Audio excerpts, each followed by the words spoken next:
Hi, it's Jane Mason here from Virtuous Bread. How are you today? I wanted to make a little video to show you how to work with dried chilies.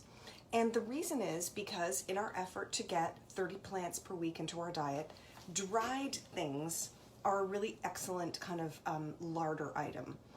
You can get really fantastic dried mushrooms, you can get really fantastic dried chilies, and of course they're all the dried herbs and spices that you can get that you can pop into your larder. But today I'm talking about dried chilies. Now, all over the world, it's getting easier and easier to get dried chilies. And whilst outside of Mexico and outside of North America, they're probably quite dear, you don't need a lot of them. So kind of, think of them as a spice, right? Don't think of them as the main event in a dish. And then you just need, a little bit. But there's a very particular way that you have to learn to work with dried chilies, and I'm going to show you here. So what I am actually making is a sort of chicken stew thing. It will have chicken, it will have tomatoes and onions and garlic and a whole bunch of stuff, plants. And an extra plant is going to be chipotle, which is a smoked dried chili, okay? So, and it has a very distinctive smoky flavor. Now, in order to work with any dried chili, first you need to do a couple of things, okay?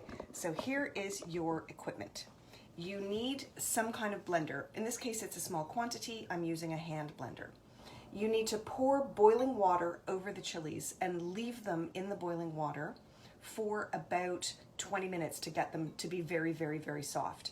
If you want to take the heat out of them, you open them up with scissors and you discard all the seeds as well as the stalk, and you just put the kind of body of the chili into your bowl, cover it with boiling water. And then you 100% need a sieve, because you're going to sieve out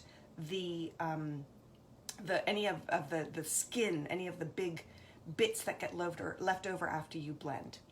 And a very handy thing to have is also a big spoon or a ladle to push the ingredients through the sieve. So let's get going here. I'm going to take my soaked chilies and I'm going to put them in the container.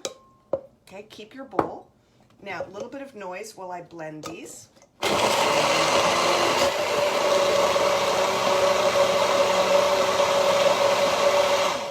Okay.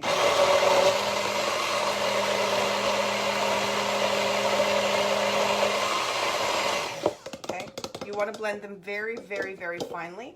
A hand blender is really handy for a small quantity. A big blender, obviously, you need for a larger quantity. Then, sieve on bowl, empty this into the sieve. Okay. Remember, don't really touch anything if you can avoid it, because chilies are quite spicy. And then what I'm going to do is take my big spoon, and I'm going to push this through the back, through the sieve. A ladle is also very handy here. Okay, get that off the bottom. This goes in the garbage. This goes in the garbage. I'm gonna repeat that. It's so frequent that what we put into the sieve is actually what we need, but no, this is garbage. This is just the bits, skins, maybe extra seeds, stuff that's really hard to digest. So you wanna get rid of it. So that goes in the garbage, which I'm gonna do now. Everything else goes into the sink, and this is what you're going to use in your dish. Okay, so it's just a way of getting yet another plant and a whole bunch of flavor into my dish. Bye for now.